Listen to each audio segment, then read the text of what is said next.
Donc effectivement, j'ai plusieurs casquettes, si on peut dire. Je suis à la fois, ce que je me définis comme passeur de mémoire. L'idée, c'est d'aider les gens à mettre en valeur leurs récits, enfin, les aider à transmettre, à confier leurs souvenirs. Alors, soit à leurs proches, ça devient, c'est des gens écrits à leur mémoire en quelque sorte, qui sont diffusés auprès de la famille, voire des amis, ou selon le sujet, selon la personnalité, ça peut aller vers l'édition. Hein, voilà. Et donc, oui, par exemple, il y a plusieurs.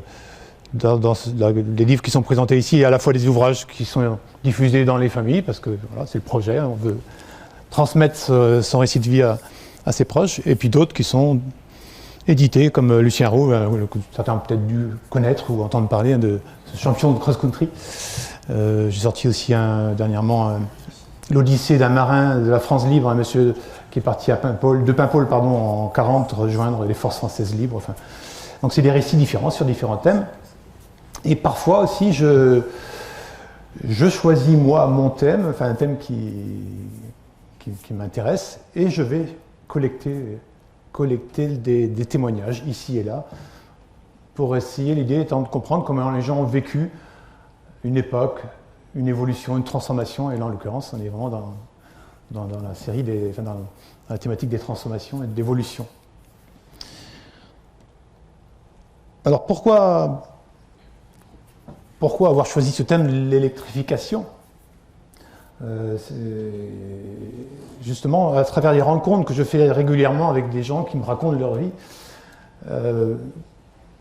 quand les gens me racontent l'arrivée de l'électricité, je le remarque, c'est toujours important, c'est toujours un moment clé de leur vie. Et donc je me suis dit, vu comment ils m'en parlent, vu ce que ça a pu générer en transformation dans leur quotidien, je me suis dit, il y a un sujet intéressant. Il faut savoir que l'électrification des campagnes en Bretagne s'est achevée au début des années 60. On aura même un témoin à l'issue de la conférence qui pourra nous en parler. On m'entend bien ? Ouais. C'est trop fort ? Il y a un peu d'écho, alors je ne sais pas si ça peut se régler. Un jour, une personne m'a dit, pour moi, l'arrivée du courant a été ce qu'il y a de mieux dans l'amélioration du confort de la maison. Ça fait partie des choses qui changent la vie d'un coup. C'est dire, effectivement, si l'électricité a apporté un changement radical dans le quotidien des habitants. Mais l'électrification des campagnes fut un véritable défi à relever. En effet, comme vous le savez, l'habitat rural en Bretagne est très dispersé. Les unités de production d'énergie ne sont pas nombreuses, contrairement à d'autres régions, car nous sommes en Bretagne dans une région peu industrialisée. C'était le cas au 19e, au 20e et encore aujourd'hui, par rapport à d'autres régions en tout cas. Hein. Et puis, on a des campagnes où le bocage était important plus qu'aujourd'hui, mais donc ça ne simplifie pas non plus. Donc, je me suis posé la question, comment a-t-on relevé ce défi ? Comment la population locale a accueilli cette nouvelle source d'énergie ? Et puis, voilà, quelles transformations sont apparues dans leur quotidien, mais aussi dans la vie sociale, dans le monde du travail. Voilà.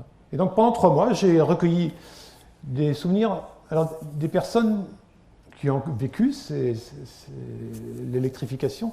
Alors je me suis cantonné, si on peut dire, au centre-Bretagne, côté morbihanais, côté costarmoricain, du Fawet à Concoret, de Rostronin à Merdrignac, pour situer un petit peu. Et puis j'ai été dans les archives départementales pour élargir mon regard. Du coup, on dépasse un peu le centre-Bretagne.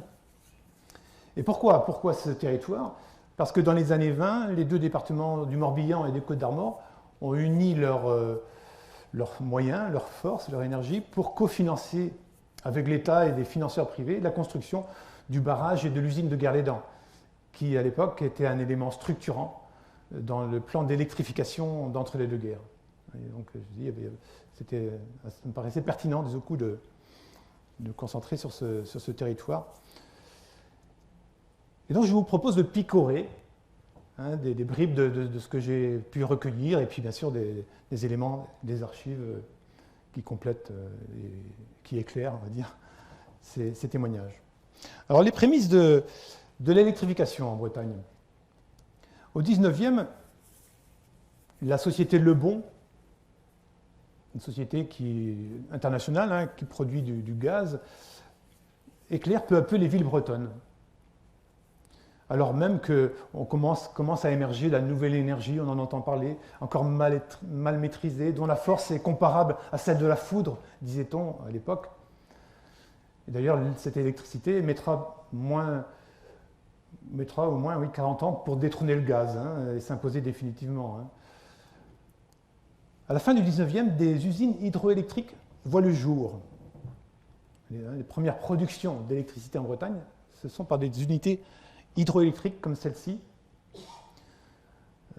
Donc dans les Côtes d'Armor, la première usine hydroélectrique, c'est au Pont-Neuf, à Morieux, en 1890, pour l'alimentation de Saint-Brieuc, enfin, d'une partie de Saint-Brieuc, et principalement l'éclairage public. Hein, parce que l'éclairage, quand je vous parlais de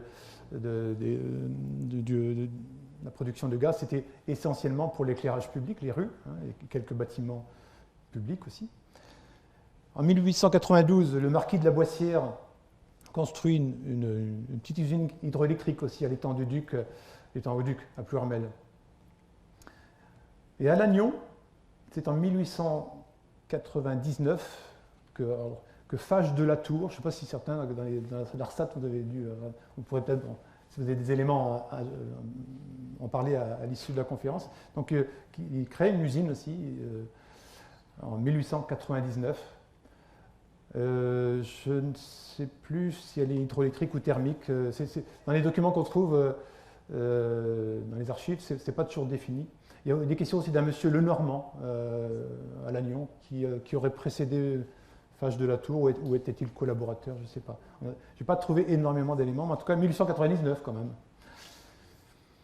Et apparaissent, donc là on est plutôt sur des usines hydroélectriques, apparaissent aussi des premières usines thermiques destinées à produire de l'électricité.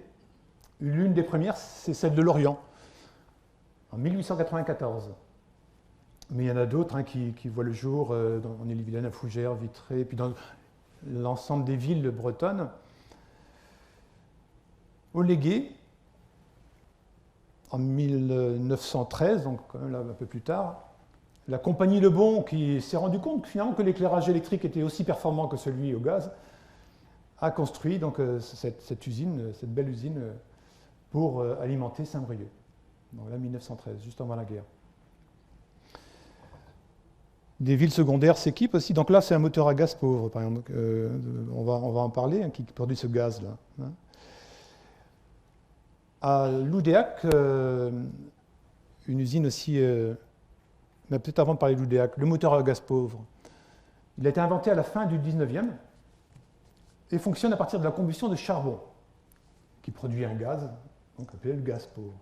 Le moteur est muni d'un seul piston, comme celui des gazogènes, finalement. Les gazogènes qu'on verra pendant la guerre, c'est le même principe.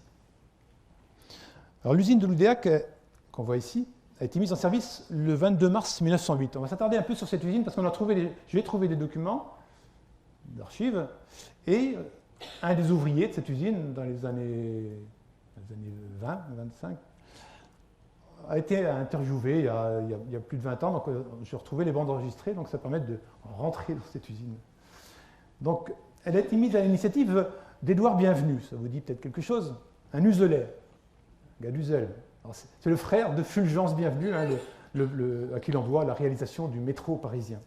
C'est une famille apparemment d'ingénieurs. Donc l'usine de la Chenaie, c'est son nom, possédait 2 moteurs de 30 chevaux. Un puits situé dans la cour arrière fournissait de l'eau au circuit de refroidissement du moteur. Et sous l'appentis, au bout, les batteries d'accumulateurs de 118 éléments étaient alimentées par une dynamo et une survoltrice. Une usine à gaz, donc. Alors, à la fin des années 90, comme je vous disais, on a pu enregistrer un témoin, un ancien ouvrier qui s'appelle Jean Valli. Il a 15 ans quand il est embauché comme apprenti. Ah, il raconte « Oh, je travaillais 10 heures par jour à la centrale de Loudéac. Des fois, je finissais à 11 heures le soir. Je préparais le feu pour le lendemain matin. Bastard, mon collègue, et lui commençait à 5 heures. On travaillait tous les jours, même le dimanche. Madame, mais il fallait du courant, toujours. On faisait la veille des machines le soir. Quand il y avait de la charge, de la demande, les deux moteurs tournaient pour entraîner les deux dynamos. Et pendant ce temps-là, je devais nettoyer les tableaux en marbre et tous les cuivres. Et quand on arrêtait les machines, on nettoyait les connecteurs avec des lames de scie à métaux. Le travail était dur quand même. On produisait du courant continu. Continu, Jean. Quand on prenait une châtaigne, ça dérouillait. Hein. Avec l'alternative, on serait resté collé, mais non, là, et le continu, c'était la châtaigne, et ça se passait. Les sections de câbles étaient grosses comme mon petit doigt, et la lumière était jaune. Bon, on faisait aussi des installations électriques chez les clients et les branchements. On transportait les échelles sur des bicyclettes et le matériel dans une petite charrette à bras, qu'on voit d'ailleurs sur la photo. Hein. L'usine pouvait alimenter des moteurs électriques. Oh, il n'y en avait pas beaucoup. Hein. Les boulangers pour leurs pétrins et puis un ou deux menuisiers. Et donc Jean Valli a travaillé quelques années là, jeune homme, et puis il a travaillé ensuite dans l'installation des lignes pour l'électrification des bourgs et puis des environs. Alors face à ces initiatives, des usines hydroélectriques, des usines thermiques, quand même principalement dans les villes, oui, il y a des gens qui se disent, mais les gens de la campagne notamment, mais pourquoi pas nous? Hein, quand on voit l'effet, la lumière et le confort, déjà là, oui, il n'y a pas de raison qu'on n'ait pas le droit, nous aussi. D'ingénieux bricoleurs créent alors de petites usines hydroélectriques dans des villes secondaires, voire même dans les bourgs, dans les communes rurales. Alors je vais m'attarder un peu sur ces hommes ingénieux qui forcent mon admiration, et on va découvrir le parcours de deux d'entre eux. Attardons-nous tout d'abord sur M. Piquet. Ce Morbihanais se définissait comme constructeur, électricien ou ingénieur, sans avoir suivi la moindre formation qui correspondait à ce titre. Mais à défaut d'être ingénieur, il était ingénieux. Alors on va aller dans Morbihan, au Fawet. En 1908, le maire du Fawet confie donc à ce monsieur Piquet les travaux d'éclairage de la ville. Oh, il nous faut 15 lampes de 40 bougies. À l'époque, on parlait de bougies, une autre watt. Un watt devait correspondre, j'imagine, à l'éclairage fourni par une bougie. Je ne sais pas, les scientifiques pourront confirmer. Et donc, une usine hydroélectrique est projetée, entraînée par l'eau de l'Élé, la rivière qui passe dans cette commune. Mais alors, l'ingénieur des ponts et chaussées s'étonne, mais pourquoi faites-vous confiance à ce personnage, vu son état d'indigence? Il est déjà endetté envers l'État. Sans doute traîne-t-il des dettes des projets précédents. Mais le conseil municipal ne tarit pas d'éloges sur cet homme respectable, de plus que ses devis sont des plus intéressants pour la commune. Mais les travaux traînent, est-ce pour des raisons financières ou techniques? Bon, les archives ne nous le disent pas. Du coup, en 1912, le nouveau maire du Fawet accorde une concession à la Société électrique de l'Ouest, et puis M. Piquet, oui, n'est pas mis au piquet, mais en tout cas, il n'a plus qu'à faire ses valises. Mais on le retrouve. Il réussira quand même à mener bien d'autres projets. Restons dans Morbihan, mais en limite des Côtes d'Armor, Saint-Aignan.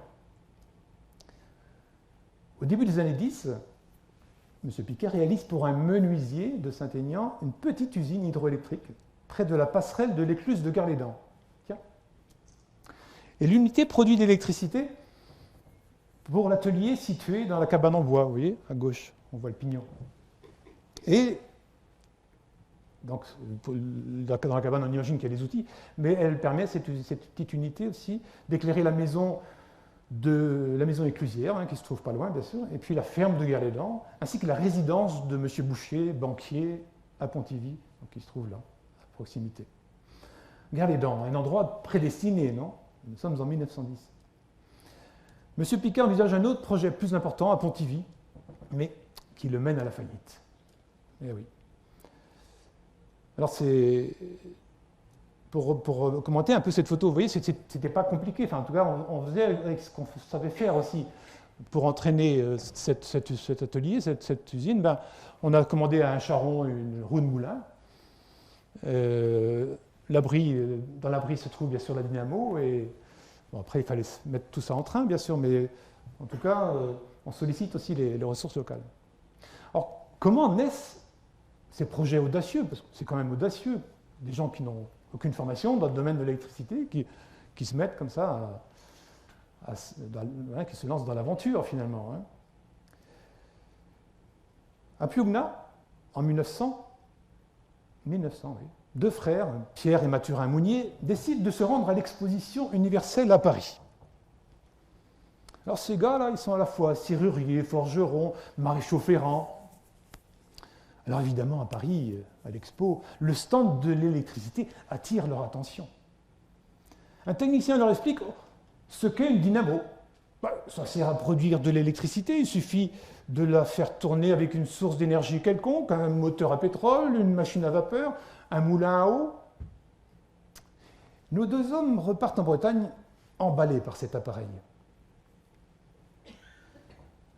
Nous voilà à Piugna, au Pongan, où vivaient ces deux personnages. Pierre Mounier était connu sous le nom de Pierre Bondé. En effet, pour éviter de proférer des jurons, il introduisait ces phrases de Bondé.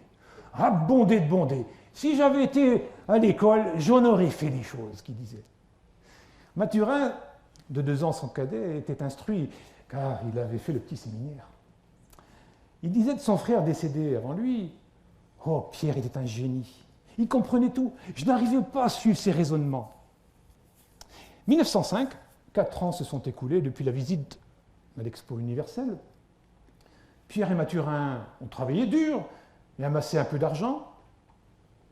Ah oui.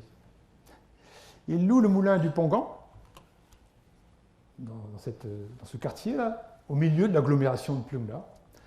Et ils remontent à Paris acheter une dynamo.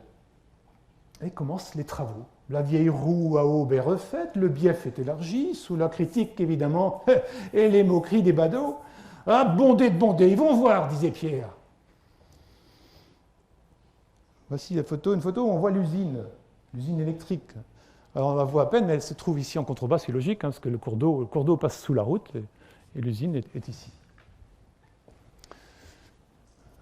La dynamo donc est installée, et après de nombreux essais et de multiples combines, ils réussissent enfin leur exploit, allumer une ampoule installée dans le haut du bourg.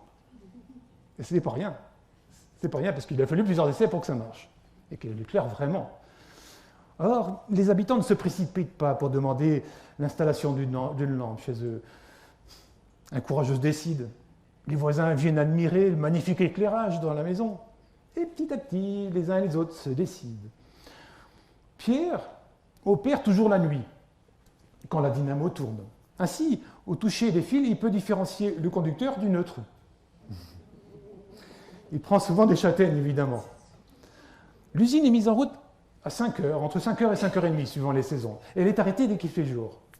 Le soir, on la remet en marche à la tombée de la nuit, avec arrêt impératif à 22 heures. Tout le monde au lit. En fait, la plupart des habitants ne touchent pas à l'interrupteur. Un jour, le mitron de la boulangerie voisine, qui doit se lever exceptionnellement plus tôt le lendemain pour satisfaire une grosse commande, il va voir Pierre Bondé pour lui demander l'autorisation de mettre en route l'usine lui-même, afin d'avoir la lumière pour travailler. Autorisation accordée.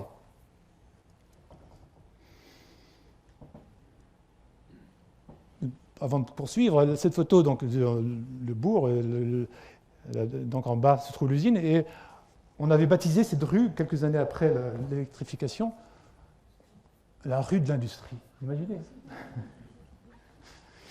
Comme quoi, on en était fiers. Donc le mitron, lui, revenons au mitron. Debout à 3h30 du matin, il se lève, et surtout il lève la vanne d'alimentation du moulin, la dynamo se met en route, et soudain, toutes les maisons du bourg s'éclairent. Le bedeau, réveillé en sursaut, jette un coup d'œil à son réveil. Il lit 6h15 au lieu de 3h30, au nom d'une pipe. Il s'habille en vitesse, il monte à 4 de l'escalier du clocher pour sonner l'angélus, croyant être en retard d'une demi-heure. Le carillonnement réveille le curé qui se précipite à la sacristie et se met en devoir de revêtir ses ornements sacerdotaux. Quelques pieuses paroissiennes mal réveillées arrivent à l'église quand quelqu'un vient dire « Oh, il doit y avoir une erreur puisque les 2 horloges de la maison annoncent 4 heures. » Ceux qui s'étaient levés se recouchèrent et cela donna un bon sujet de conversation dans le bourg le lendemain. Cette usine des frères Mounier a fonctionné 30 ans, quand même, jusqu'à l'arrivée de la compagnie Lebon, qui marqua la fin de son activité. Les frères Mounier ne furent pas indemnisés. Ah, bondé de bondé, pestait Pierre. Et du coup, il refusa de prendre un branchement à la compagnie Lebon. Et attendez, il s'éclaira jusqu'à sa mort à la bougie.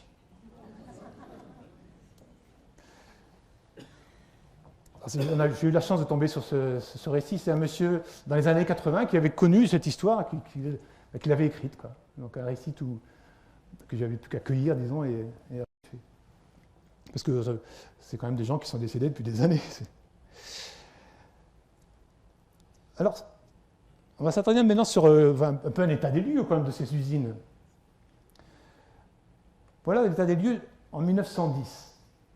Des usines mises en place sur le département, souvent, uniquement même, mises en place par des sociétés privées ou des individus, des particuliers comme les frères Mounier. Donc certaines sont hydrauliques, d'autres thermiques.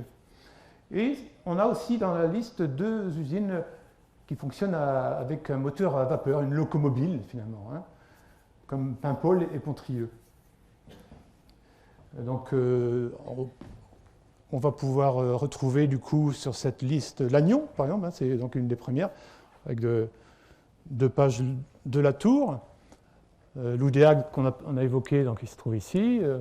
Hein, et donc dans le coin, il y a Châtellerault, enfin bon, Ploagat, Paimpol, Tréguier, on en a parlé. Donc ça, c'est l'état des lieux en 1910, Pontrieux, oui, j'en ai parlé aussi. Ouais. Donc le Trégor était bien représenté quand même. Hein.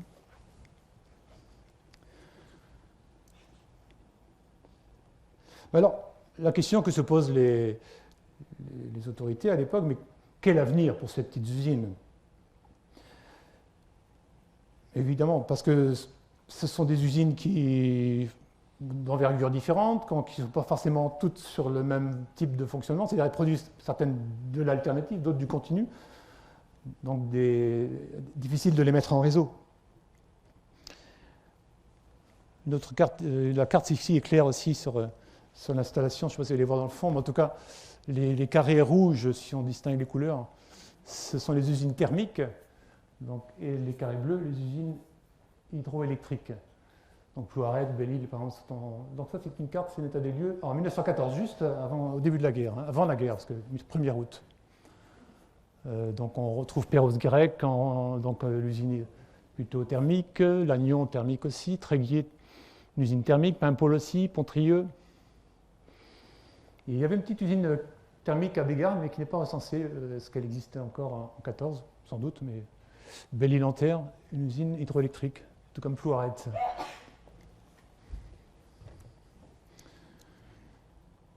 Donc les ingénieurs des ponts et de chaussées estiment que ces petites usines hydroélectriques sont appelées à disparaître. Voilà, ils sont catégoriques là-dessus, elles ne sont pas assez performantes, la production est réduite. Alors des sociétés de plus grande envergure s'engagent alors à développer l'électrification de la région en lien avec les départements, hein, en commençant par ériger des lignes à haute tension et puis à moyenne tension. Et dans les Côtes d'Armor, il y a 3 sociétés qui vont se partager le territoire. Hein. La compagnie Lebon, on a déjà évoqué. La société électrique de Bretagne, qui va s'occuper justement de cette région nord-ouest du département. Et la Société Générale d'Électricité, plutôt le sud, notamment la région de Garlédan. C'est elle qui aura en charge la construction de l'usine et du barrage de Garlédan. Mais avant d'aborder le plan d'électrification, qui est mis en place suite à cet état des lieux, là, moi je me suis posé la question, moi qui ai toujours connu l'électricité, mais comment vivait-on? Comment vivait-on sans électricité? Nous n'étions pas loin du Moyen-Âge, m'a dit un témoin, une des personnes que j'ai rencontrées. Et c'est vrai qu'à part quelques exceptions, jusqu'à dans les années 1950, l'habitat rural est composé d'une seule pièce, une pièce unique au sol en terre battue, bien souvent. On se chauffe à la cheminée, évidemment. On s'éclaire à la lampe à pétrole, qu'il faut savoir régler, car une mèche trop longue produit une épaisse fumée noire, et le verre se brise au contact de la flamme. Ne dit-on pas souple comme un verre de lampe? On a aussi d'autres types de lampes qui apparaissent, les lampes à carbure. Une réserve d'eau surmonte une petite cuve remplie de carbure de calcium qui, au contact de l'eau, produit un gaz, l'acétylène, effectivement. Et selon comment l'eau goûte sur le carbure, la production de gaz est plus ou moins importante et la flamme plus ou moins vaillante. Mais alors, les becs se bouchent rapidement, surtout quand la pression est faible. Et puis, cette lampe produit, même si elle produit moins de fumée, elle est plutôt malodorante et dangereuse, mine de rien, hein, puisque sans verre pour protéger la flamme, il y a des risques d'incendie, on ne peut pas la mettre n'importe où. Et puis, possibilité de risque d'explosion. Hein. La flamme s'éteint avec un courant d'air, le gaz continue à se produire, on rallume, bouf. Donc on peut s'éclairer, on a des moyens. Mais bon, dans beaucoup de foyers, on limite l'utilisation de la lampe à pétrole ou la lampe à carbure par mesure d'économie. Brûle pas trop de chandelles, disait-on. Langoulou, je ne sais pas si ça se dit comme ça dans le breton du Trégor, mais dans le centre de Bretagne. Langoulou, tue la lumière, nous disaient nos parents quand on allait se coucher. Alors on utilisait la lampe pigeon, appelée aussi lampion, picouse en breton. Ça vous dit quelque chose? Et dehors, comment faisait-on? Ben, les témoins racontent, quand papa allait soigner ses bêtes, le soir, l'hiver, maman me disait, Francis, tu vas porter la chandelle à ton père. Je portais la lampe tempête, ainsi il avait les mains libres. Dans l'étable, la lampe tempête, on l'accrochait à une pointe, plantée dans une poutre. Bon, ça n'éclairait pas beaucoup. Je ne sais pas comment les pies des vaches étaient nettoyées. Les pauvres vaches, elles étaient repoussantes, raconte une femme. Et pourtant, il fallait les traire, chausser de nos gros sabots. On regardait où mettre les pieds. Oh, le nettoyage des mamelles était laborieux, avec des coups de queue qui vous barbouillaient le visage. Soudain, la vache capricieuse vous déstabilisait. On se retrouvait le derrière dans une bouse et le lait répandu sur le fumier. Et pourtant, ajoute cette dame, jeune fille, que de rêves de coquetterie. Mais pour faire sa toilette, pas d'eau courante, évidemment. On se lave dans une cuvette à tour de rôle après avoir chauffé de l'eau sur le fourneau à bois et encore quand on en possède.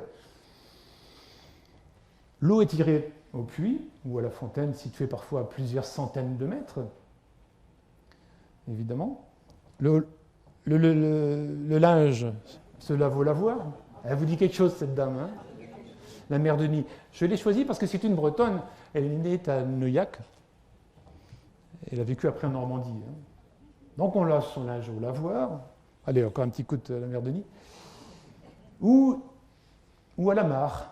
La mare dans le fond des champs, parfois. Hein. On se chauffe et on cuisine, évidemment, dans la cheminée. Hein. Le fiston de Paris qui revient, qui se chauffe aussi dans la cheminée. Hein. Et puis, les vaches, bien évidemment, pas de clôture électrique, pas question, ça n'existe pas. Donc, elles sont gardées par des pâtours, des pâtres, des enfants et parfois les vieux, les anciens, pour gagner leur pain. Hein. Les vaches sont abreuvées, évidemment, au seau, hein, dans un abreuvoir souvent situé près du puits. L'UTL de Loudéac, dans les années 90, à l'époque, c'était Victor Moisan qui était le président, avait fait une étude, il y a eu d'ailleurs des livres de sortie, sur justement cette époque, l'évolution du monde rural. Et donc cette étude dit que pour abreuver une dizaine de vaches dans une ferme, on tirait jusqu'à 40 seaux d'eau. Et l'enquête établit aussi qu'à cette époque, les années donc avant l'adduction d'eau, une ferme moyenne dépensait 400 litres d'eau par jour, réclamant 12 km de transport. Ça me paraît invraisemblable, mais après on me dit, mais non, des fois la fontaine elle était à plusieurs centaines de mètres. Quoi. Et puis les seaux, ben voilà, ça clapotait, ils n'arrivaient pas forcément à l'abreuvoir toujours plein. Quoi. Sans électricité, la force motrice des outils de la ferme est l'huile de bras pour barater, écrémer le lait. On faisait tournis pendant des heures. La mécanique à ajonc, oui, qu'on dit chez nous, dans le Pays Gallo, la mécanique à ajonc, la machine pour broyer les ajoncs, celle pour broyer les pommes, le vent, la meule, pour affûter les lames de la faucheuse. Tout était mu à tour de bras. Ah, on en donnait des tours de manivelle dans une journée, me dit une dame. Pas d'électricité, pas de radio, évidemment. On se déplace au bourg pour avoir des nouvelles, dans les cafés. Car on n'achète pas tous les jours le journal. Ça dépend des familles, bien sûr. Donc après, un aperçu sur les conditions de vie avant la fée électricité, je ne vous apprends sans doute pas grand-chose, parce que vous avez tous connu un peu ça. Hein. On va aborder maintenant le plan d'électrification, le véritable début de l'électrification des années 20-30, en tout cas mise en place par les collectivités locales, avec leur soutien. Il faudra donc attendre le début des années 20 pour que l'on réfléchisse au développement de l'énergie électrique en France et plus particulièrement l'électrification des campagnes. Mais alors, ce qui est surprenant, et en même temps, on le comprend, mais les pouvoirs publics bénéficient d'un appui inattendu, celui des prisonniers de guerre revenus d'Allemagne. Prisonniers de guerre 14-18 du coup. Hein. L'Allemagne, un pays plus avancé dans ce domaine. Et puis ils ont aussi vécu le front, et c'est l'Est de la France principalement, une région plus industrialisée, donc qui était également bien branchée, si on peut dire. Une personne de Plévin, près de Rostrana, m'a raconté un soir qu'il était au repos dans une ferme à l'arrière du front, dans la Marne. Mon père voit un paysan entrer dans son étable. Il lève la main pour toucher un bouton, et aussitôt, une lumière vive éclaire l'étable. Mon père était estomaqué, évidemment. Après la guerre, ces anciens combattants, et bien finalement, c'est eux qui vont pousser les pouvoirs publics à investir. Pour impulser la dynamique, parce que faut se lancer, hein, le Conseil général des Côtes-d'Armor, des Côtes du Nord à l'époque, offre l'installation électrique à 2 communes rurales. Bon, les anciens combattants de Plévin, ils poussent leur maire à se porter candidat, évidemment. Et il a gain de cause. La commune reçoit ainsi 7 transformateurs répartis sur la commune. Mais alors, le 7e ne sera pas installé, les habitants étant opposés à la lumière rouge. En fait, le maire était radical socialiste. Oui, c'est vrai qu'il faut une volonté politique pour que ça se mette en place. Et en Bretagne, on avait la chance d'avoir un homme bien placé, si on peut dire, hein, Yves Le Troquer, né à Pontrieux, donc un Trégorois. Donc il est ministre, il devient ministre des Travaux publics. Il est de formation ingénieur, hein, ingénieur des ponts et chaussées. Donc c'est l'homme finalement qui convient pour relever le défi. Hein. En tout cas, lui, au niveau de son ministère, il défend avec ferveur l'importance de l'énergie électrique pour le développement de la France rurale. Il dit il faut améliorer le cadre de vie et le développement économique de la campagne pour lutter contre l'exode rural. Or, on l'a déjà vu, en Bretagne, l'habitat des campagnes est parmi le plus dispersé de France. Les maisons sont isolées, les hameaux répartis ici et là, si bien que les frais d'établissement des lignes sont multipliés dans des proportions énormes, tout comme les charges d'exploitation d'un tel réseau. De plus, il y a des pertes d'électricité considérables le long des lignes, dans les postes de transformation. Donc on comprend très bien, pour une société privée, puisque jusqu'à présent ce ne sont que des privés qui ont investi dans les usines, on comprend très bien l'aberration financière d'une telle entreprise, électrifier les campagnes. C'est donc un véritable défi que s'apprêtent à relever les collectivités bretonnes dans les années 20, car dans le même temps, elles doivent engager de gros travaux pour le développement urgent et indispensable du réseau des routes de campagne. Faites-nous d'abord de bons chemins, on verra après, disaient les gens. Et on les comprend. Donc là, c'est l'état des lieux en 1924, avec la mise en place déjà des lignes à haute tension, à moyenne tension, pour relier les différents lieux de production entre eux. Donc là, dans ces années-là, 22, 24, de nouvelles usines locales voient le jour. Hein. Le Conseil général travaille avec ses ingénieurs, mais il y a des initiatives locales qui continuent à voir le jour. Dans le Trégor, il y a Perros, par exemple, et la Société électrique de Perros, qui en 1919 met en place une usine. La Société électrique de Bretagne met en place une usine à Tréguier et Pontrieux en 1921. La Société électrique de Bégard, une usine à gaz en 1922. La Société électrique de la Roche-Derrien, une usine hydroélectrique la même année, en 1922. Donc il y a quand même toujours des initiatives locales.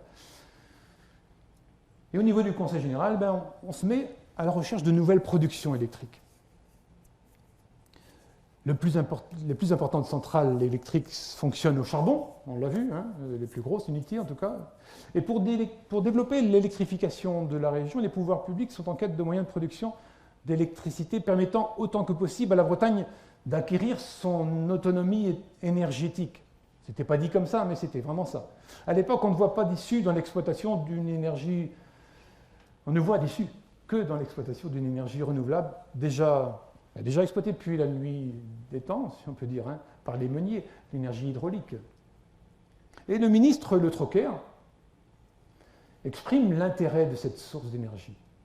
Il dit « Étant donné le lourd tribut que nous sommes obligés de payer à l'étranger pour les importations de charbon, le charbon à l'époque il venait d'outre-Manche, hein, Pays de Galles entre autres, nous avons l'impérieux devoir de nous retourner vers nos cours d'eau pour l'aménagement de leur chute et d'en retirer l'énergie qui nous manque. » Alors les ingénieurs pondent plusieurs projets.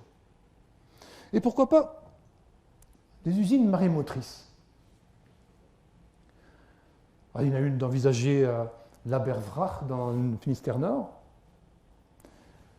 une autre envisagée dans le golfe du Morbihan, vous imaginez, oui, les ingénieurs imaginaient de construire des petits barrages à Tumiac, Saint-Nicolas, à Brouel, pour, en jouant sur les flux des marées, récupérer de l'énergie. Mais à l'époque, les ostréiculteurs, les pêcheurs se sont opposés et ils ont eu gain de cause. Donc quoi, il n'y a pas qu'aujourd'hui qu'on s'oppose à des projets qui paraissent farfelus. On imagine aussi, les ingénieurs imaginent à l'époque une usine marémotrice sur la Rance. 1920. Il faudra attendre 1966 pour qu'elle voie le jour, hein, l'usine de la Rance.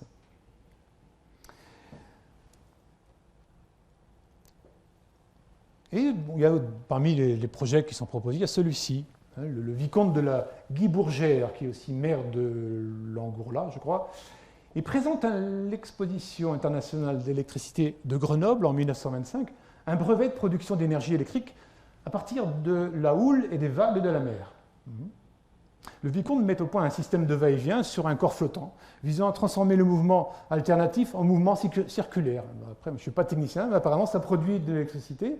Et, dit-il, cet appareil peut être placé directement sur un radeau générateur, notamment dans le cas de l'éclairage des phares ou de signaux côtiers, ou bien les fermes isolées tout près des côtes.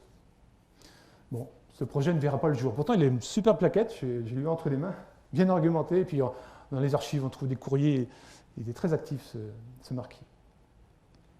Mais le projet le plus sérieux, celui qui verra le jour, enfin en tout cas, soutenu et cofinancé par le département, c'est l'usine hydroélectrique de Guerlédan. Voici la photo de la plaquette de l'époque, comme on imaginait le barrage avant sa construction.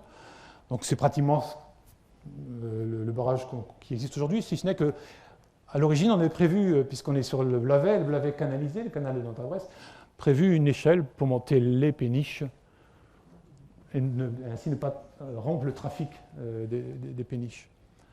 On avait aussi prévu ce lot du barrage, je ne sais pas si vous voyez peut-être pas dans le fond, mais on voit des rails. On avait prévu de passer le train. Dans d'autres documents, on parle de route. Vous voyez déjà l'aspect touristique. C'était évoqué. Hein. Bon, on ne verra pas de train ni de voiture à passer sur ce barrage et on ne verra pas non plus d'échelle à péniche. Tout ça pour des raisons financières. En tout cas, l'ouverture du chantier de Guerlédan a eu lieu en 1923, inauguré par le ministre, bien sûr, Yves Le Troquer, et donc mis en œuvre par l'ingénieur Leçon, appuyé par le sous-préfet de Pontivy, le sous-préfet Ratier. Et la fin du chantier, c'est 1930. On le voit en construction, 1930, 7 ans. 7 ans pour construire un barrage, certes important à l'époque, mais quand même. Bon, ils ont eu des soucis, des surprises techniques, notamment sur les fondations, qu'il a fallu renforcer. Mais c'est surtout d'un point de vue financier que les retards. Il y a eu une interruption d'un ou 2 ans, 1 ou 2 années, par manque de finances. Et on a pu boucler le financement de la dernière tranche avec l'aide de fonds canadiens. On appuie bien sûr des fonds locaux ou nationaux. Durant cette même période, ou les années qui suivent, d'autres usines voient le jour. sur le Blavet, toujours donc dans le Morbihan, hein, en 33, 34, et dans les Côtes du Nord, à l'époque, la société Lebron, toujours elle, construit 2 usines. Une au Pont-Roland, sur le Bouessant, et une autre à Morieux, hein, sur la commune d'Illion. Il y en a une autre aussi à Refemel, sur la Rance. Hein. Donc ça, c'est les années 30. Hein. Donc, dès le début, on imagine la mise en réseau de ces unités. Donc, Gare-les-Dents étant l'usine la plus importante. Hein. À l'époque, on ne consommait pas beaucoup non plus, mais elle pouvait alimenter une bonne partie de la région. Et donc là, cette photo a été prise dans les années... Enfin, oui, avant les années 30, enfin, c'est ça, la fin des années 20, pardon. Et là, on relie l'usine de Gare-les-Dents, même pendant la construction du barrage, hein, on a mis en place une ligne qui partait de Saint-Brieuc pour rejoindre Gare-les-Dents. Voilà, donc les premières installations de lignes dans les Côtes d'Armor, Côtes du Nord à l'époque. Et cette première phase d'électrification, maintenant, peut se mettre en route. Hein. La production est là. Et donc, elle s'appuie sur la constitution de syndicats de communes. Ces syndicats, l'intérêt, c'est qu'ils peuvent bénéficier de l'intervention financière de l'État et de prêts à long terme à taux réduit. Et puis, donc, par ailleurs, les communes prélèvent sur leurs fonds libres pour financer le reste de la dépense et lèvent parfois l'impôt, pardon, pas l'impôt, mais l'emprunt auprès de la population.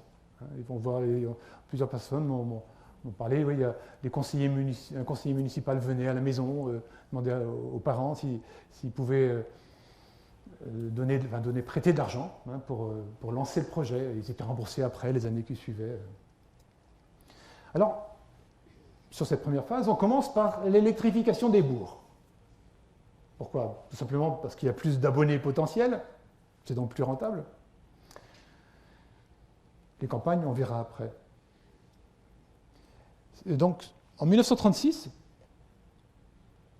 il y a la création d'un fonds d'amortissement des charges d'électrification qui permet justement de financer ça. Hein, parce que, alimenté par un prélèvement sur les ventes d'électricité, cet instrument de péréquation amène des financements vers les syndicats. 1936, c'est aussi l'année où le Conseil d'État autorise la constitution de syndicats départementaux. Je vous ai parlé de syndicats plutôt d'ordre local, souvent cantonaux. Hein. Et là, en 1936, le Conseil d'État dit « Vous pouvez créer des syndicats départementaux, ayant pour objet le contrôle des concessions, parce qu'on travaille toujours avec des entreprises privées. Hein. Et donc, dans les Côtes du Nord, cette proposition, cette autorisation du Conseil d'État arrive à point, parce que le prix de vente moyen de l'énergie électrique en 1935-1936 se situe à 10% au-dessus du prix légal. Mais les pauvres élus du syndicat ont du mal à se défendre, parce que ils ont affaire à des chefs d'entreprise, il n'y a pas de concurrence, donc voilà, ils subissent. Aussi, la municipalité de Lannion, dans ces années, 1935-1936, est en conflit avec la société Lebon. Pour ces raisons-là, de surenchère, enfin de prix trop élevés. Et le maire de l'époque, Edgar de Kergariou, milite pour une organisation départementale capable de prendre en charge l'électrification rurale et être suffisamment fort pour contrôler l'activité des compagnies concessionnaires. Il deviendra d'ailleurs le président fondateur du syndicat départemental d'électrification des Côtes du Nord. Ce projet répond à une attente, car 155 communes sur les 394 qui existent à l'époque adhèrent dès la création au syndicat départemental en 1937. Et les Côtes du Nord, à l'époque, qui occupent la 86e place, jusqu'à 86e rang des départements français pour l'électrification, donc on est parmi les derniers, ils font figure de pionniers en se dotant. C'est pratiquement le premier syndicat de France qui est créé dans le département. Donc le syndicat départemental va vraiment aider les syndicats communaux ou cantonaux, hein, et donc les aider à financer leur électrification, organiser le contrôle des sociétés productrices, et puis elle emploie des hommes compétents pour concevoir les opérations d'une façon, disons, rationnelle. Quoi. Donc c'est vraiment un bon appui. Quoi. Et étonnamment, dans les autres départements voisins, bretons, ça vient beaucoup plus tard. Est-ce qu'ils étaient... Je ne sais pas comment... Je n'ai pas l'explication. Hein. Dans le Finistère, c'est en 1948 qu'a créé ce syndicat départemental. En Ille-et-Vilaine, en 1964. En Morbihan, en 1965. Et on verra que ça a une incidence, je pense. On verra dans l'état des lieux de l'électrification à la sortie de la guerre. Les Côtes du Nord étaient un peu en avance aussi, du coup. Donc commence l'implantation des lignes et des transformateurs. Alors ça pose problème parfois, parce que il faut abattre les arbres. Et les arbres, c'est une valeur quand même pour les propriétaires. Et puis ils sont nombreux, surtout dans le bocage breton. Alors, on m'a cité, mais c'est rare, quelques propriétaires réussissent à faire contourner leurs champs. Pourtant, les conventions signées précisent les lignes devront emprunter les parcours les plus directs et s'écarter le moins possible de la ligne droite. Ça ne peut pas être plus clair. Alors, les propriétaires d'arbres, quand il y a des arbres abattus ou quand il y a des cultures endommagées, sont indemnisés, bien sûr. Les lignes sont installées, on installe les transformateurs, dans le milieu du bourg, bien sûr, puisque c'est le bourg qu'on veut éclairer. Et puis, au pied de l'église. Eh oui, parce que, à l'époque, on ne prend pas garde des nuisances d'un point de vue esthétique. Hein. Non. Au contraire, explique Bernard Lemarié, un ancien président du syndicat départemental, on s'en faisait une gloire. On avait un poste. Il fallait bien qu'on le voie. Il y en avait une autre, j'ai perdu. C'est pas grave. Le maire était fier de montrer qu'on allait de l'avant. D'où la présence. On a trouvé plusieurs photos où on voit le poste de transformation auprès d'une belle église. Ah oui, comme ça, le maire pouvait dire, oui, j'ai œuvré pour, vous avez le courant maintenant. Alors, comment se passe l'installation? Eh bien, il faut quand même des bras, des gens du métier, non parce que c'est un nouveau métier, mais en tout cas qui se lancent dans l'installation électrique. Eh bien, les artisans du bourg, mécaniciens, souvent, ce sont souvent les mécaniciens, les maréchaux ferrants, qui s'improvisent électriciens pour diversifier leurs activités, mais aussi ils mesurent les perspectives de développement importantes dans ce domaine, évidemment. On va s'attarder sur l'un d'eux. Parce que, c'est intéressant de voir comment on devient électricien, comme ça, pratiquement du jour au lendemain. On est dans le coin d'Uzel, au Quillot. Rémi Queneau. Alors pourquoi cette photo? Rien à voir avec l'électricité. Sauf que sur cette photo, Rémi Queneau, qui était donc un électricien en herbe, était aussi musicien. C'est lui qui était à la grosse caisse, là.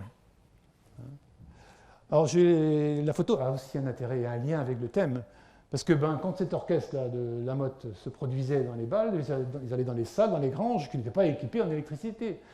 Pour se faire entendre, pour chanter fort, comment on faisait? Pour porter la voix, on utilisait un porte-voix.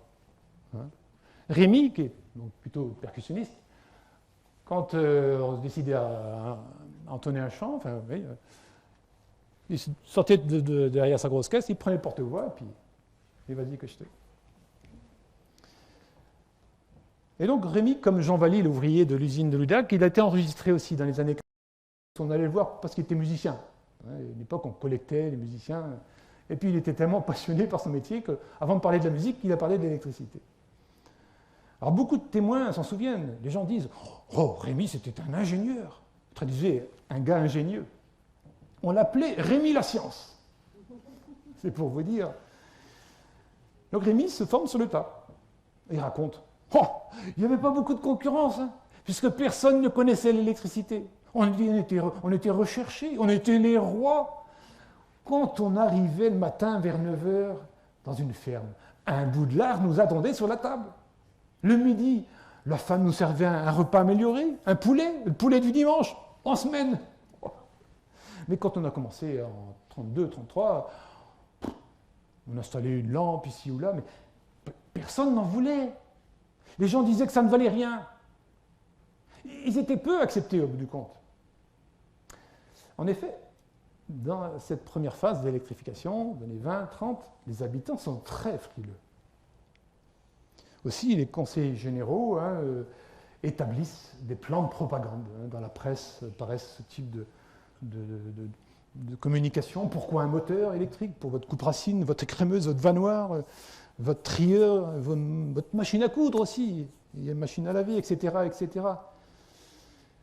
des plans de propagande pour vanter les bienfaits de l'électricité. L'électricité, l'énergie électrique est la force par excellence entre toutes les forces, puisqu'elle éclaire, elle chauffe et fait mouvoir les machines. Ah, ça, on n'avait jamais vu encore. Des fermes pilotes sont mises en place, équipées pour montrer ce que l'électricité peut apporter l'éclairage, bien sûr, les moteurs pour les batteuses, tous les outils, pour la pompe aussi, pompe à eau. Donc il y a plusieurs fermes comme ça, équipées dans le département. On a parlé d'une ferme, par exemple, à Saint-Caradec, dans notre secteur. Et les gens vont voir. Mais les résistances au changement sont là quand même, elles sont réelles. Une dame de Guénin, dans le Morbihan, me raconte, quand l'installation de l'électricité a été annoncée avant la guerre, des marchands de peur, oui, elle me l'a dit en breton, elle me l'a traduit après, des marchands de peur nous disaient « Oh non, surtout ne mettez pas l'électricité, vous allez tous mourir carbonisés !» Bon, c'est vrai qu'à l'époque, on avait des toits de chaume. D'autres témoins ont entendu dire oh, « Mais ça va attirer la foudre, c'est dangereux, les machines vont couper les pieds et les jambes de nos bons hommes !» La dame de Guénin poursuit « Notre maire, Joseph Guillaumard, était conseiller général. Alors, lors d'une campagne électorale, l'électrification était son cheval de bataille.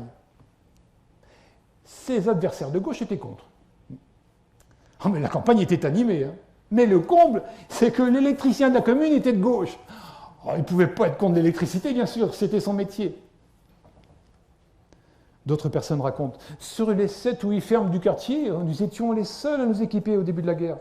Les premiers temps, on avait peur. On en avait tellement entendu. Pierre de Saint-Aignan ajoute « Oh, la rumeur publique disait que l'électricité mettait le feu et tuait les vaches. Mes parents n'avaient pas voulu se raccorder.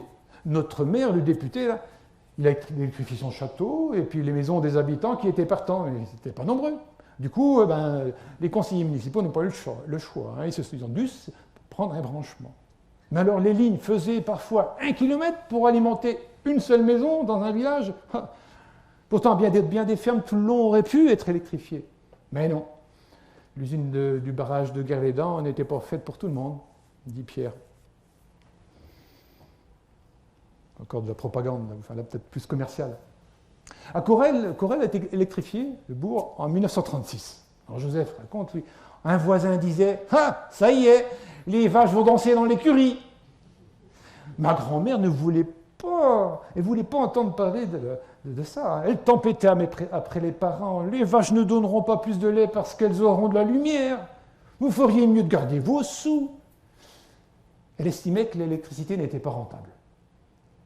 Bernard Lemarié, un ancien président du SDE, le syndicat départemental, raconte « Je connais des localités où, avant la guerre, l'entreprise chargée de tirer les lignes creusait des trous pour mettre en place ces poteaux, et quand elle revenait le lendemain matin, ils étaient bouchés.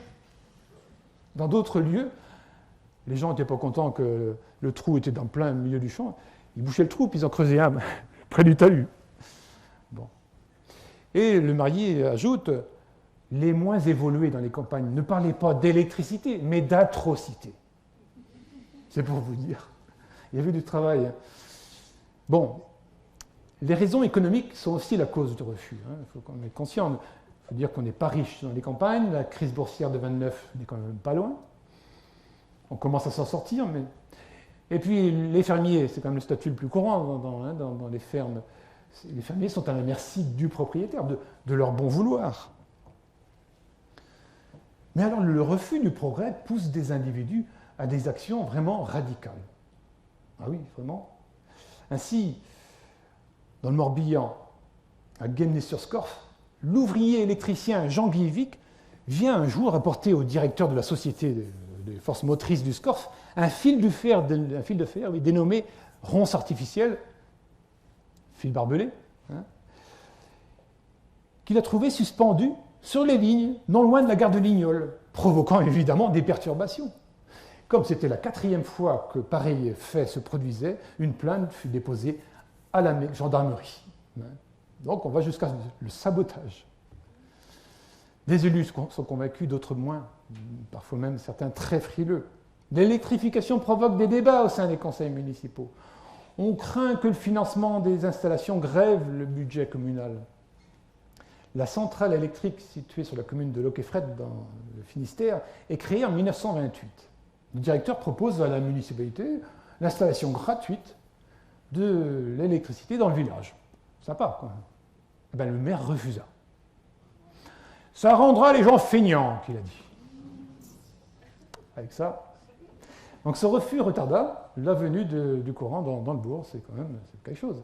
Le conseil municipal de Le Merzer, près de Guingamp, réuni le 19 août 1923, donne un avis défavorable aussi pour la distribution d'électricité, considérant que dans le bourg, qui ne compte que 51 feux, 51 foyers, environ 60 lampes seulement sont susceptibles d'être installées. De plus, il n'existe que 2 forges, 2 ateliers de menuiserie, un de charronnage dont les patrons ne souhaitent pas s'équiper en moteur. Bon, alors, les avantages susceptibles d'être retirés de l'électrification du bourg seront minimes pour une dépense importante qui grèverait lourdement le budget communal. Donc, voilà, on tire un trait sur l'électrification. A contrario, j'ai trouvé ça dans l'historique du syndicat départemental, un maire du Trégor, je ne sais pas la commune, un maire du Trégor imaginait que l'électricité à la maison éloignerait les hommes du café. Parce qu'effectivement, les cafés sont dans le bourg, ils sont électrifiés. Mais quand même, pour être juste, et bon nombre d'élus sont conscients de l'intérêt de l'électrification pour le développement de leur commune. Il y a quand même des gens avant-gardistes, en tout cas, qui sont de leur époque. Et ils se démènent, ces gens-là. Apprenons que l'État choisissait des communes pour une tranche d'électrification électrique. Le maire de Saint-Gouénot, dans le Mené, il se rend à la préfecture, et arrivé dans le bureau chercher d'instruire le dossier, il voit la liste des communes retenues. Bon, mince, Saint-Gouénot n'y figurait pas.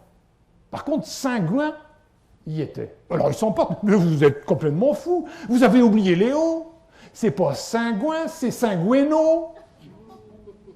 Il lui gagne cause, Saint-Gouin aussi sans doute. Mais... Alors parfois les curés sont aussi là pour impulser des choses. On m'a raconté, à Saint-Brandan, en pleine messe de minuit, coupure d'électricité. Le curé qui avait participé, qui avait bricolé, participé à l'installation électrique, sort de l'église avec sa soutane, il monte à l'endroit où était le transformateur, il remet ça en route, et puis il revient et continue son office. Alors, dans le paysage, apparaissent de nouveaux éléments, et un nouveau jeu apparaît. Sur le chemin des écoliers, les enfants en quête de nouveautés sont ravis. De beaux isolateurs scintillent au soleil en haut des poteaux électriques. « Oh, avec les copains, dit Jean, c'était à celui qui en cassait le plus. Ah, j'en ai cassé. Un jour, mon frère a descendu je ne sais combien de potées. Le lendemain matin, quand on arrive à l'école, mince, les pots cassés étaient sur le bureau du maître. Un voisin les avait apportés. Mes parents ont dû payer, nous aussi. Au début, la première phase d'électrification, les pannes électriques sont assez fréquentes. Les installations ne sont sans doute pas au top, on va dire. Un jour, un habitant du bourg de Neuillac entre chez son voisin, surpris. « Mais pourquoi tu laisses la lumière allumée en plein jour ?»« Ah, madame, écoute, on n'a pas eu de courant hier soir, alors tant pis pour eux. Je vais laisser allumer la lumière toute la journée. » Il allait payer plus cher aussi, mais bon, voilà. Enfin voilà, la plupart des bourgs sont électrifiés, parfois même les campagnes. Dans certaines communes, surtout sur le nord, sur la côte, dans votre région, les campagnes sont parfois aussi électrifiées en même temps que le bourg. Ça dépend de la volonté politique, bien souvent. Arrive la guerre 39-45. On va s'attarder un peu sur cette période, triste évidemment, mais qui n'a pas été facile pour ceux qui ont refusé le branchement électrique, qui auraient pu, mais qui ne l'ont pas pris. Ils l'ont vite regretté, je puis vous le dire, on en a parlé plus d'une fois. Parce qu'on se souvient, à l'époque, pendant la guerre, pendant l'occupation, tout était contingenté, rationné. On avait le droit à tant de litres de pétrole par an. Mais dit une dame, dès qu'on avait un peu de beurre, on allait le porter chez l'épicier pour avoir plus de pétrole ou de carbure. Il avait une filière pour s'en procurer. Il ne faut pas le dire, nous disait-il. Quand le commerçant recevait une livraison, se souvient Louise de Ménéac, il y avait une queue dans la rue. Je passais un bout de jour à attendre des fois. Mais il arrive que le pétrole vient à manquer. Quand le bidon est vide, il est vide. Et quand le commerçant ne veut plus en donner, comment on fait? Comment faisiez-vous? Effectivement, c'est la question que je posais. Hein, pour s'éclairer dans un habitat comme ça, bon, là ça va en plein jour, mais l'hiver, il fait nuit à partir de 5 heures. Comment fait-on? Madame, on s'éclairait avec une bonne fouée, un bon feu dans la cheminée. Nous avions une grande cheminée, on s'y mettait dedans. Il fallait bien économiser le peu de carburant qu'on avait. Et puis, on se met à fabriquer des lampes archaïques, des chandelles, un peu comme le faisaient les anciens autrefois. On coulait de la graisse dans une boîte de sardines, on y trempait une mèche, ou alors on creusait un rutabaga ou une betterave, comme on évite un melon, et on y fondait du saindoux avec un bout de chiffon ou un bout de bois en guise de mèche, et voilà notre chandelle. Ça pétillait, ça projetait de la graisse partout. Et on faisait nos devoirs avec ça. Fallait pas s'étonner si les cahiers d'école étaient gras. On fabriquait aussi des bougies avec du suif, la greffe de bovin. Et pour faire une bougie, il faut un moule quand même. Qu'est-ce qu'on utilisait, d'après vous? Le moule à beurre. Je ne sais pas, peut-être pourquoi pas. Moi, on m'a parlé de la pompe à vélo. On démontait, et ça faisait un tube vide. On y glissait une ficelle, on coulait le suif chaud, et voilà la bougie. Bon, il paraît que ça se consumait plus rapidement qu'une bougie de cire. Et dit une dame, il fallait encore camoufler les fenêtres, pour pas que les avions, comme si un pilote d'avion pouvait repérer la lueur de notre petite chandelle. Oh. Et pendant la guerre, ce qui est intéressant, c'est que les gens démunis dans la nuit, c'est quand même invivable, il y a des idées ingénieuses qui jaillissent. Ici, on installe une ampoule électrique alimentée par une batterie qu'on fait recharger au garage de bourg, parce qu'au bourg, ils ont le courant. Là-bas, on raccorde le manège à chevaux à une dynamo. Nous faisions tourner 2 chevaux par semaine pour charger les batteries. 2 fois par semaine. Lors d'un bal clandestin à Trédaniel, près de mon contour, les jeunes ont l'idée de mettre un vélo à l'envers posé sur une table. La dynamo est reliée à une ampoule fixée au plafond et les danseurs se relaient pour tourner la pédale. C'est pas beau, ça? Et surtout, pendant la guerre, des petites unités électriques voient le jour. Les familles lassées de brûler des chandelles pétillantes de graisse décident d'investir dans une installation électrique, s'inspirant finalement de ce qu'ils voient autour d'eux. Les meuniers, depuis quelques années, ont équipé leur moulin ou leur minoterie d'une dynamo. Alors, que raconte Pierre? On choisissait un bon ruisseau, le charron fabriquait une roue, les hommes creusaient le bief de façon à remonter le niveau du cours d'eau pour former une chute, ou alors on creusait une réserve d'eau. Donc ça, c'est une usine de ma commune, la Langa, elle n'existe plus, mais photo prise en 1942. La roue entraînait une dynamo ou génératrice, et avec ça, on éclairait 3-4 maisons du village, les maisons environnantes. Bon, évidemment, quand il s'agissait d'une réserve, la lumière marchait tant qu'il y avait de l'eau. On voit ici justement l'étang, la réserve, qui est creusée, par des réfractaires au travail obligatoire en Allemagne. Ils étaient en fond des vallées, à l'abri, et c'est comme ça qu'ils gagnaient leur pain, des jeunes du pays, là, pour creuser cette réserve. Et donc l'usine est en contrebas, avec la roue, bien sûr, et donc elle alimente les maisons qui se trouvent, on ne les voit pas, mais en haut de la vallée. Et c'était assez ingénieux, puisque on ne descendait pas dans le fond à l'usine pour la mettre en route, il y avait un câble, un levier, un des habitants avait la charge d'actionner le levier pour mettre en route, ouvrir la vanne finalement et mettre en route l'installation. Alors dans cette usine, là c'est Badoil, un voisin qui chargeait justement d'actionner l'usine. Un soir d'hiver, Badoil actionne le levier pour la mise en route de l'unité.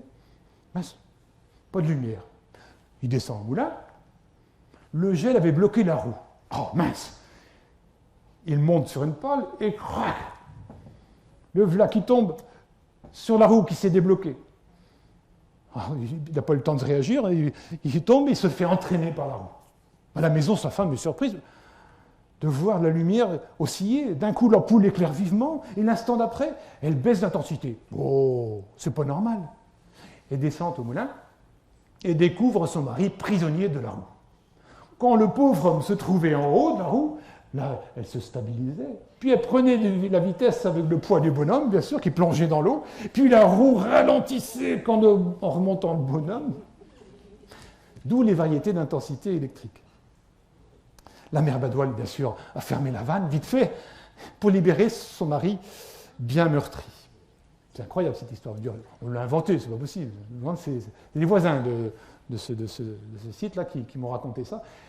Et je sais pas, un mois après la sortie du livre, une dame vient me voir et puis elle me dit ouais, j'ai vu qu'il y avait l'histoire de mon père, là, Badoil. Oui, c'est vrai que j'aurais dû dire, mais ça m'a un peu surpris que ça se soit passé comme ça. Ah oui, si, c'est vrai, hein, il est bien resté 15 jours au lit, hein, tellement il était meurtri, le pauvre. Bon. Alors, pendant la guerre, pour continuer sur les initiatives quand même audacieuses, hein, c'est les gens des habitants, comme vous et moi, les premières éoliennes apparaissent pendant la guerre. Toujours aussi pour enfin avoir bénéficié des bienfaits de la fée électricité. Elles sont fabriquées, en tout cas celle dont on m'a parlé, par Pierre Gann, un monsieur de Quimper, qui est finalement le pionnier de l'électricité éolienne en Bretagne. Là, c'est pareil, Pierre Gann embauchait des réfractaires au travail du STO, hein, et donc il a produit des éoliennes qui ont été vendues ici et là dans les hameaux ruraux. Enfin, sur les initiatives pendant la guerre, il y a aussi des extensions de lignes. On se dit, mais attends, le courant est dans le bourg, écoute, on va tirer un câble et un fil électrique, et puis voilà, on va l'amener chez nous. Ça, c'est un monsieur Lavenant de Mur, de Bretagne, un fils de paysan qui s'improvise monteur de ligne. Parce que les habitants, finalement, ils interpellent la préfecture. Hein, dans les archives, on trouve plusieurs courriers d'habitants qui, vraiment démunis, et s'adressent au préfet et se plaignent. Dès la nuit tombée, tout travail, même dans les intérieurs, est rendu impossible. Il faut se coucher. Il n'y a plus que ça à faire, se coucher. Alors, comment ça se passe pour ces extensions de ligne? Souvent, la compagnie d'électricité monte un compteur au départ de la ligne, donc à la sortie du bourg. Et puis, les habitants chargent à eux de se débrouiller pour l'installation des poteaux, des fils, et la répartition des charges de consommation. Il y a un compteur dans le bourg, après, la facture, il faut se la partager. Hein. Eh oui, mais ça a fonctionné, et ça, il y a eu plusieurs cas, hein, parce que c'est vrai que c'est pas, a priori, compliqué. Alors, là, c'est sérieux, il y a un poteau, mais on m'a dit des fois, on mettait le fil d'un arbre à l'autre, parce que les chemins étaient bordés d'arbres, évidemment, à l'époque. Allez, hop, on pointait ça, on a fixé ça sur les arbres, sur les troncs d'arbres.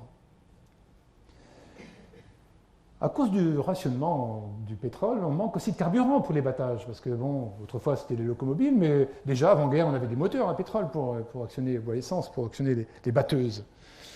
Et le syndicat d'électrification va acheter des moteurs électriques, ça c'est un transformateur, mais des moteurs électriques pour proposer aux agriculteurs. C'est le syndicat qui en a la charge. Alors, évidemment, les gens prenaient des risques inconsidérés, c'est ce que me raconte M.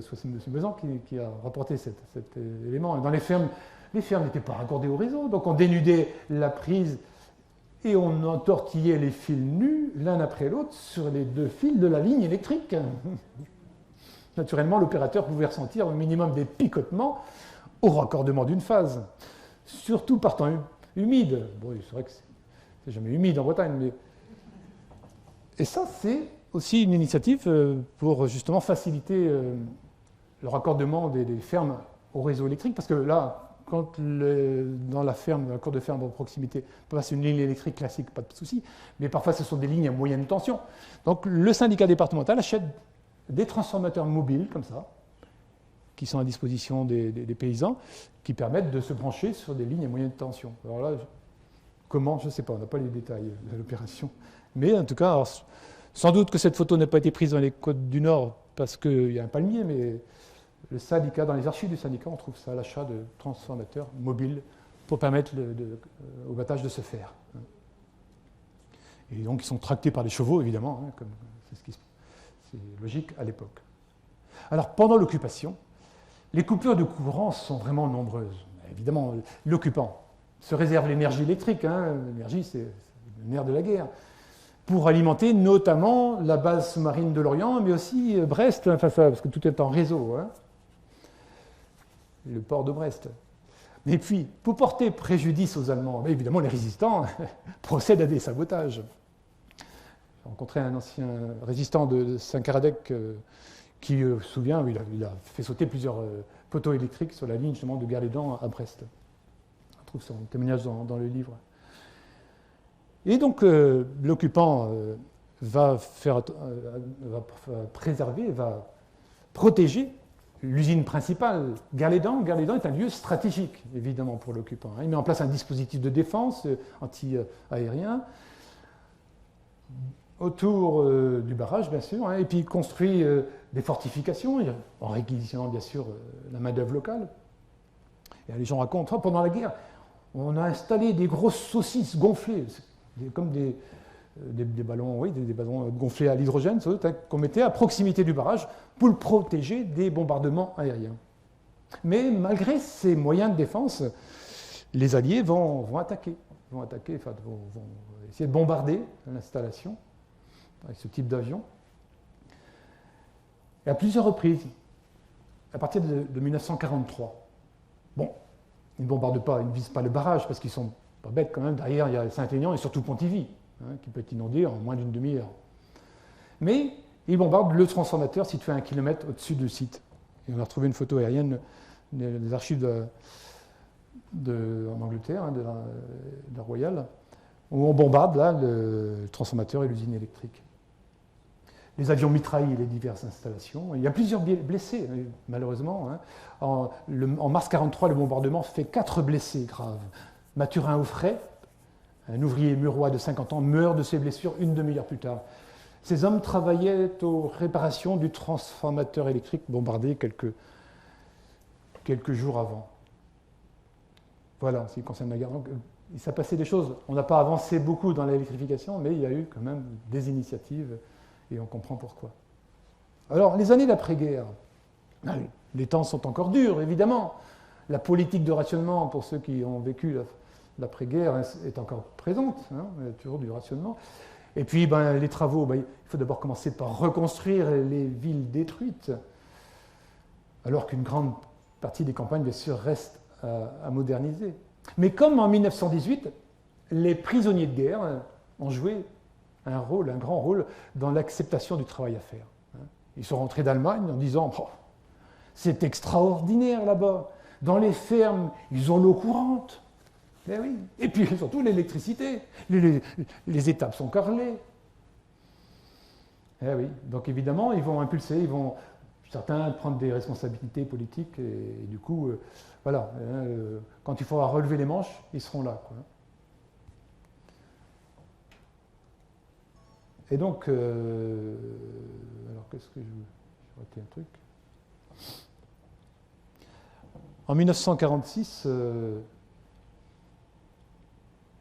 la loi de nationalisation des entreprises françaises de production, de transport et de distribution d'électricité donne naissance à Électricité de France, EDF.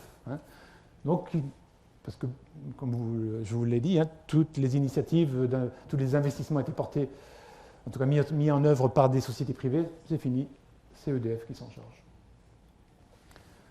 On va pouvoir donc reprendre l'électrification. L'État s'est doté d'un outil, d'une structure.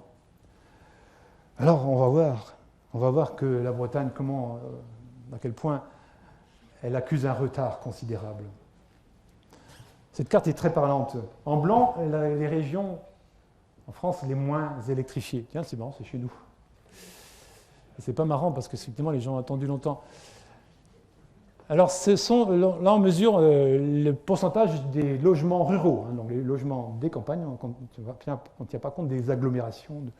Et donc, l'Est de la France, industrialisé, on est à plus de 95%, tout ce qui est en rose, des logements ruraux sont électrifiés en 1946. En bleu, de 90 à 94%. Chez nous, on est à moins de 60%, mais avec des précisions. Quand tu dis moins de 60%, en Bretagne, c'est moins de 50%. En Finistère, 43% des logements ruraux sont électrifiés. En Ille-et-Vilaine, je crois que c'est 42%, je vais mieux voir sur mon écran ici. En Ille-et-Vilaine, 45%, le Morbihan, 52%, les Côtes d'Armor, 55%. Ah, c'est quand même, on est le département où on avait un peu d'avance sur les autres. Est-ce que c'est dû au syndicat départemental? Sans doute, ça a dû y contribuer, hein, qui existait contrairement aux autres départements.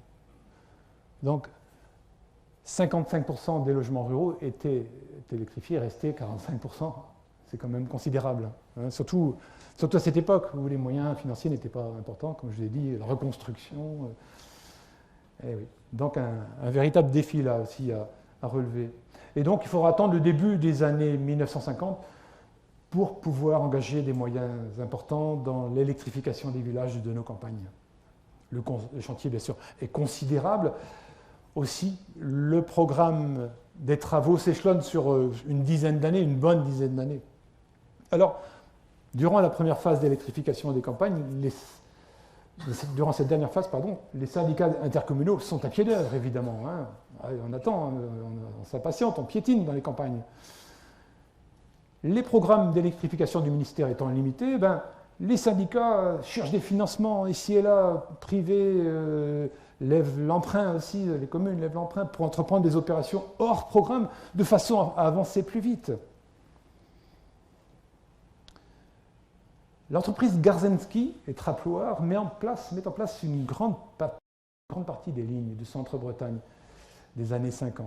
Et donc elle crée des fabriques de poteaux dans différentes communes bretonnes, souvent et pratiquement toujours, même à proximité d'une gare, parce que les matériaux arrivent par le train, les poteaux peuvent repartir par le train. Ça limite le transport de ces supports encombrants. Et donc on embauche de la main-d'œuvre locale. Et je crois qu'il y en a eu une à Châtellerault, à Uzel, enfin je ne vais pas répertorier, mais il y en avait un ici et là, des fabriques de poteaux. Et donc pour électrifier nos campagnes, dans chaque commune, on établit des quartiers. On prend la carte et puis voilà, on va faire un quartier regroupant plusieurs villages, comprenant 25 à 30 foyers, ça dépend de la population. Chaque quartier est doté d'un poste de transformation.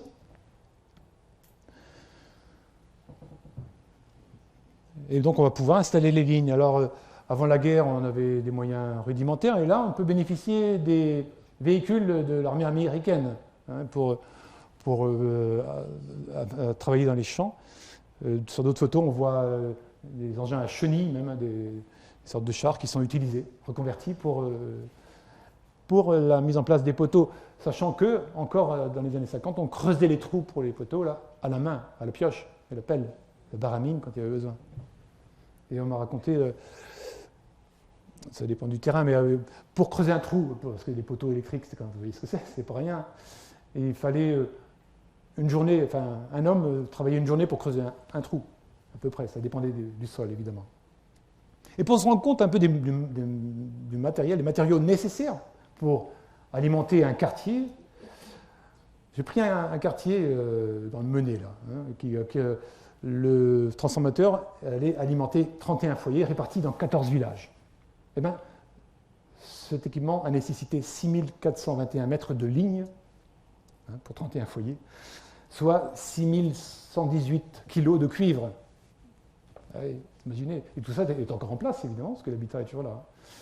L'étendue de ces lignes est vraiment exceptionnelle, notamment sur cette zone où l'habitat est vraiment très dispersé. Alors, dans les années 50, évidemment, personne ne refusait l'électricité. On avait trop attendu quand même, même les plus modestes. Bon, évidemment, on m'a dit, si telle personne, il y a toujours des marginaux, il y a eu quelques exceptions, mais bon, d'une façon générale, oui, on veut l'abonnement. Et là, le métier d'électricien qui restait quand même peu répandu, il se développe. La photo du déroulement des lignes dans les campagnes, il y avait de quoi faire. Et un électricien d'Ille-et-Vilaine, de Pleurtuis, précisément. Un gars de Saint-Jean-de-Brévelay, c'était un improvisé électricien, raconte André. Quand on appelait pour un dépannage, son diagnostic était toujours le même. Oh, c'est un courjus. Aussi, on l'appelait courjus, évidemment. Vous voyez, car comme avant-guerre, la plupart ne sont pas formés, tout juste quelques notions. Avec notre instituteur, raconte Georges, on faisait des petits montages électriques. J'aimais bien ça. C'est comme ça qu'est venue ma vocation. On a pris sur le tas. Installer des fils, fixer une ampoule, c'est simple. Par contre, on avait du mal avec le va-et-vient. Un soir, je dis au patron, oh, le va-et-vient ne marche pas. Oh, tu sais pas encore installer un va-et-vient, toi? Je trouvais qu'il allait fort, lui-même ne savait pas. Et alors on s'est mis à observer les installations des concurrents. Et puis on a fini par apprendre. Et la lumière vient. Ah. C'est enfin notre tour. Les ruraux vivent cette installation comme un rétablissement de leurs droits citoyens. Le jour de l'inauguration du transformateur de La Roche, le quartier de La Roche à Trédaniel, en 1954, Victor a déclaré à son fils « Ça y est, je suis en France, je peux enfin écouter la radio chez moi ». Évidemment, c'est l'explosion de joie. Et on l'a faite. Voici un florilège de témoignages, je ne vais pas tout mis, mais de ce que disent les gens. Quand on a eu l'électricité, on aurait bien porté Rémi, celui qui est dans le milieu là, l'électricien, dans nos bras, tellement on était excités. Quel bonheur d'avoir l'électricité, c'était la fête. Le maire est venu nous annoncer que le courant était branché. On était contents, vous vous rendez compte? On avait l'électricité. On n'en croyait pas nos yeux. C'était une joie, un soulagement aussi. Quelle avancée! On ne parlait que de ça à la maison et entre voisins. Oh, qu'est-ce qu'on voit bien! On était éblouis. On appréciait la commodité. Il n'y avait plus qu'appuyer sur un bouton et on avait de la lumière. Ah, ça, c'était un sacré progrès. Toute la pièce était éclairée. Avec la lampe de pétrole, on avait un petit halo de lumière réduit. Et puis, on passait d'une maison à l'autre pour voir si ça éclairait mieux chez le voisin. Oh, chez nous, ça donne mieux, c'est plus blanc. C'était la foiridon. Le cidre roulait sur la table. Oh, on a vite oublié le noir. Ouais. Mais alors, à l'étable, les vaches étaient plus étonnées que nous. Elles levaient la tête. Elles n'avaient jamais vu une telle lumière. Et avec la lampe de cour, on pouvait marcher dehors d'un pas assuré, les mains libres, comme en plein jour. C'est quelque chose, ça. Alors ça se fête. Et la fête a lieu lors de l'inauguration du transformateur, qui est devenu finalement la bâtisse un peu emblématique du quartier. Hein. Et on appelle ces fêtes bien souvent, d'une commune à l'autre, on en retrouve régulièrement, la fête de la lumière, la bien nommée. Et pour donner du prestige à l'événement et pour exprimer sa fierté d'être enfin électrifié, les habitants mettent un honneur à décorer le poste de transformation devenu, effectivement, important. Hein. Et il y a du beau monde. Là, sur cette photo, par exemple, au Far West, là, il y a le député qui est là. Un habitant d'une commune voisine raconte oh, le conseil général, le maire était là pour inaugurer le transformateur, en présence des ingénieurs des travaux publics de l'État, du président du syndicat d'électrification, du chef de district EDF, de l'agent des ponts et chaussées du secteur, du directeur de l'entreprise qui avait construit le transformateur et du curé.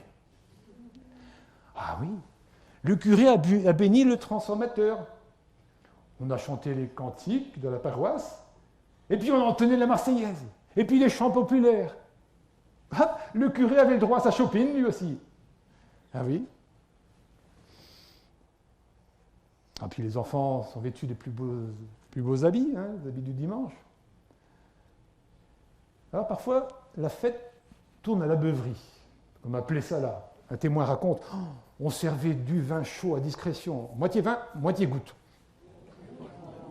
Bon, Jean Ruello flambait le vin, avant de le servir. Tout le monde était euphorique, évidemment. On avait invité un mono de Plémy, il jouait de l'accordéon devant la cheminée, perché sur un banc. Il chantait, il racontait des blagues. Oh, il a fallu réapprovisionner la buvette à plusieurs reprises. Je me disais, ils vont être gentils, ils vont être beaux.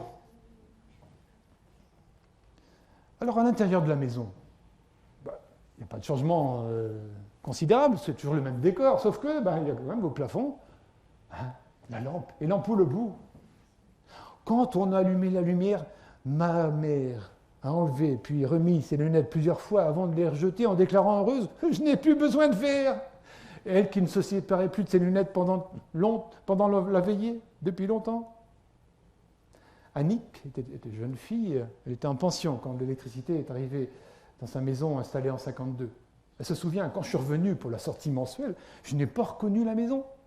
Mes parents avaient fait installer un néon dans la pièce à vivre. Imaginez, passer de la lampe à pétrole au néon, oh, on ne se reconnaissait plus.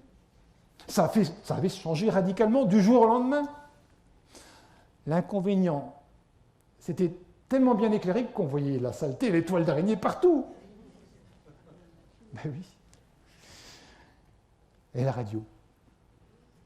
J'avais 18 ans lorsque l'électricité est arrivée à la maison en 1955, confie Georges. Aussi bizarre que cela puisse paraître, j'étais beaucoup plus intéressé par ce qu'allait nous apporter la radio que par le confort apporté par l'électricité. Le poste, comme on l'appelait, allait nous ouvrir des horizons que nous n'osions pas imaginer. Grâce à cet outil d'information, nous sortions de notre milieu fermé où nous devions penser avec les idées de papa, de maman. La radio nous donnait accès à un espace de liberté, de discussion, de contradiction aussi. Et puis surtout, de découverte. Ah oui, la radio, c'est souvent le premier équipement qui est acheté. Parce que l'électricien vient installer la lumière, et puis tu mets une radio en plus. Mais bon, quand même, on fait attention. On ne fait pas de folie. Dès l'installation, les gens regardaient à la dépense, raconte Hubert, électricien. J'ai vu percer une ouverture dans la cloison en bois pour installer une lampe entre le couloir et l'une des pièces qu'il desservait. Et cette photo, je l'ai prise il y a 3 ans. Hein, elle est encore en place dans une maison abandonnée, mais bon, c'était ça. Hein, on économisait. Et puis, bon, comme dit, continue Hubert, on installait des ampoules de faible intensité. Allez, tu mets une ampoule de 15 watts là, dans le couloir, une de 25 dans la cuisine et la chambre, ça suffira. On ne dépassait pas les 40 watts. Mais c'était quand même mieux, et beaucoup mieux que la lampe à pétrole.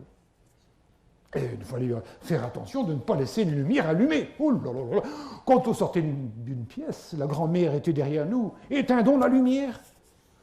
On n'allumait pas une lampe en plein jour comme aujourd'hui. On appuyait sur l'interrupteur qu'à la limite de l'obscurité presque complète. Non, mais c'est qu'il ne fallait pas dépenser inutilement. Et si on allumait trop tôt la lumière, on s'entendait dire « Éteins donc, tu vas brûler le jour ». Eh oui.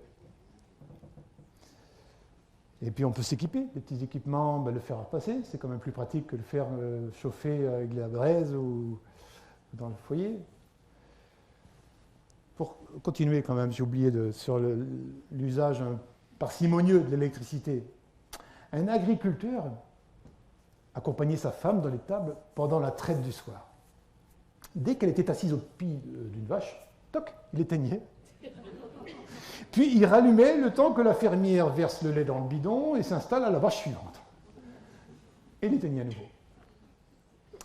Bon, ça ne s'est pas passé partout, mais ça s'est passé. Les moteurs électriques vont évidemment soulager les paysans, les artisans, hein, parce que les outils, on peut maintenant les faire, ils vont pouvoir tourner grâce à l'électricité. La clôture électrique, ça va soulager les enfants et ceux qui gardaient les vaches. Et puis, quelques années après, la machine à traire. Eh oui, c'est sûr. Il y a du changement.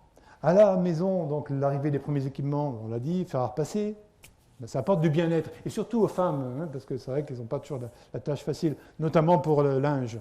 C'est les femmes qui en parlent le mieux de l'arrivée des machines à laver. Puisque grâce à l'électricité, on peut avoir de l'eau courante. Bon, évidemment, avant, certains avaient réussi à faire venir l'eau par gravité ou avec un bélier, hein, donc sans électricité, mais ils étaient peu. L'adduction d'eau va donc soulager la ménagère grâce à la machine à laver en particulier. Ah, on avait une Alpha Laval, se souvient Pierrette. L'artisan il vendait aussi des machines à traire. Pour avoir de l'eau chaude, on faisait du feu dessous. Il fallait du bois, couper un petit morceau. Les premiers équipements étaient assez archaïques. On m'a aussi raconté, une dame me disait qu'ils n'avaient pas encore le courant, mais ils avaient acheté une machine à laver parce qu'ils avaient le courant. Pas l'eau courante, mais le courant. Et cette machine, il y avait une réserve d'eau. La dame devait remplir la réserve d'eau pour le lavage, surveiller. Une fois que c'était sur le rinçage, avant le rinçage, hop, et remplissait à nouveau la réserve d'eau. Mais bon, c'était quand même un soulagement par rapport aux conditions d'autrefois. Hein. Donc la fin de l'électrification des campagnes bretonnes, j'ai demandé au syndicat départemental, on a cherché dans les archives, hein, le dernier quartier des campagnes des Côtes du Nord, 1964. Et François Le Floch va pouvoir nous parler aussi de 63, donc oui, 64, vous imaginez, c'est quand même pas loin. Hein. En moins de 2 décennies, la Bretagne rurale s'est ouverte à la modernité grâce aux équipements électriques.